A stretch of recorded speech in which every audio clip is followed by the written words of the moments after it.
Tout le monde cherche la prochaine start-up révolutionnaire ou l'action technologique qui va exploser grâce à l'intelligence artificielle. Mais les vrais investisseurs savent que la fortune se bâtit sur les pièges à péage de l'économie mondiale. Quand vous utilisez ChatGPT, que vous regardez une vidéo sur Netflix ou que vous stockez vos photos sur le cloud Apple, vous pensez utiliser un service virtuel. Mais la réalité est que les données s'ancrent dans le monde réel au sein de véritables structures physiques. Peu de personnes savent que la Silicon Valley possède les murs où tournent les serveurs. Il est loue à un propriétaire secret nommé Digital Realty. Cette société foncière offre une opportunité stratégique majeure pour quiconque qui souhaite générer des revenus et sécuriser son capital sur le long terme. C'est un moyen efficace pour encaisser une partie des profits générés par les grandes entreprises de la tech sans subir la volatilité de leurs actions, en s'adossant à un modèle immobilier à haute valeur ajoutée. Et je propose qu'on parle du modèle d'affaires de cette société.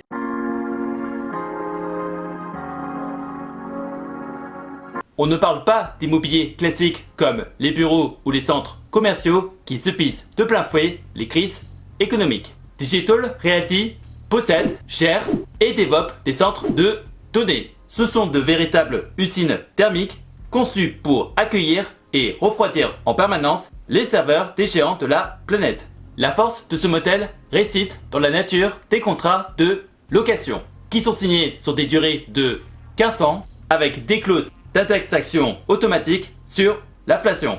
Les clients investissent des millions d'euros pour installer leurs propres machines dans ces espaces, ce qui réduit le coût éventuel d'un déménagement prohibitif et risqué que le taux de renouvellement des pots est exceptionnellement élevé. Cette visibilité financière se traduit par une réalité mathématique dans la distribution des dividendes aux actionnaires.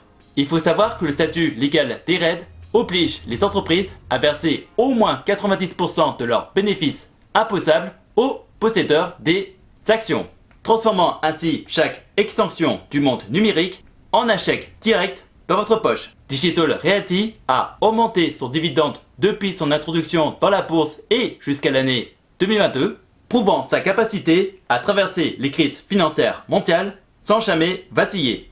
En investissant dans cette foncière, vous n'achetez pas une promesse de croissance future incertaine, mais une part d'un empire tangible dont la valeur intrinsèque augmente à chaque fois qu'une nouvelle ligne de code est générée sur la planète. Parlons de la concurrence, notamment avec la société Equinix.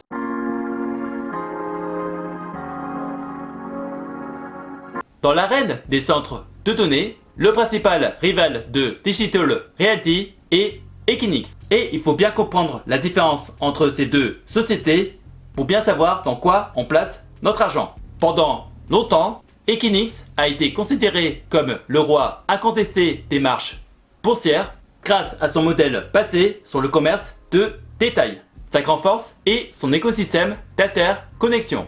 Equinix a été le premier à regrouper des milliers de banques, de fournisseurs d'accès Internet et d'entreprises cloud dans les mêmes bâtiments. Equinix détient donc un avantage compétitif presque imbattable appelé l'effet de réseau. Si une nouvelle entreprise veut se connecter avec tous ses partenaires financiers, elle n'aura pas d'autre choix que de louer un espace chez Equinix. Cela permet à Equinix de pratiquer des tarifs extrêmement élevés et de générer une rentabilité au mètre carré bien supérieure à celle de Digital Realty, qui, contrairement à Equinix, s'était initialement positionné comme un simple loueur de hangar massif pour les géants de la tech. Cependant, le management de Digital Realty a orchestré un pivot stratégique efficace pour surpasser Equinix et son monopole en rachetant des leaders régionaux comme Interxion en Europe. Ce choix audacieux a complètement changé la donne pour les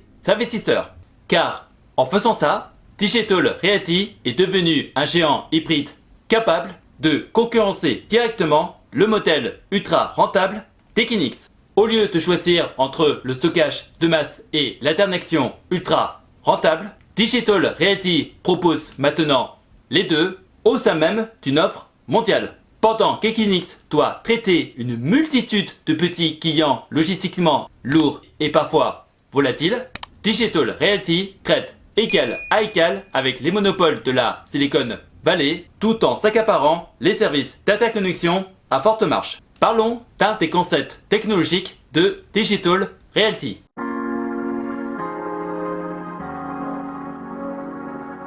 Au-delà des serveurs et des contrats de location, le véritable potentiel de Digital Realty repose sur un actif secret que le grand public ignore totalement et qui constitue un monopole géographique imbattable.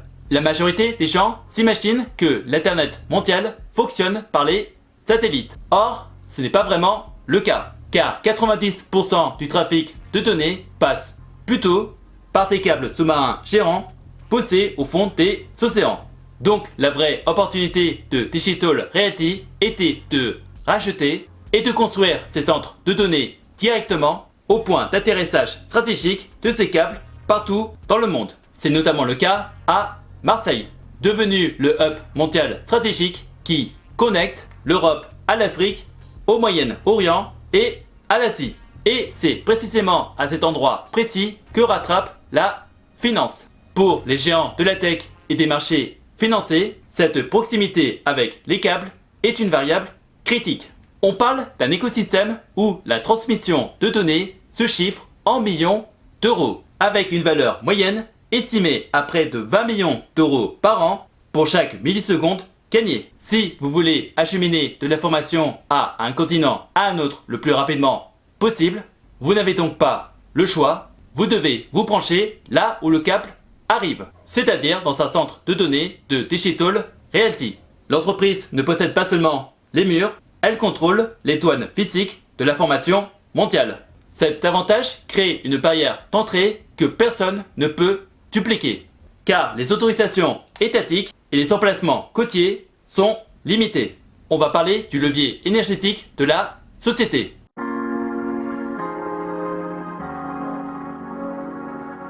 Le grand défi pour l'intelligence artificielle et le cloud n'est pas de trouver des clients, mais plutôt de trouver de l'énergie. Car un centre de données moderne consomme autant d'électricité qu'une ville moyenne.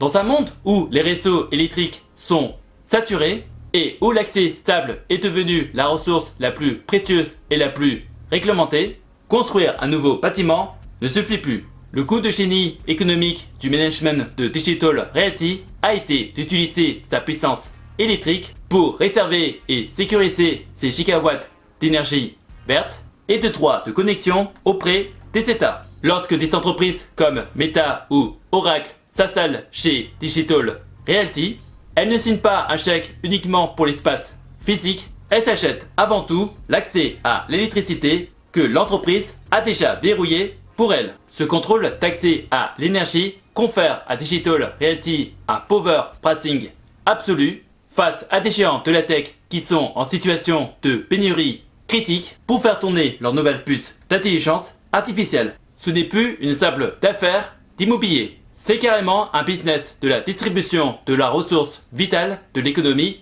moderne.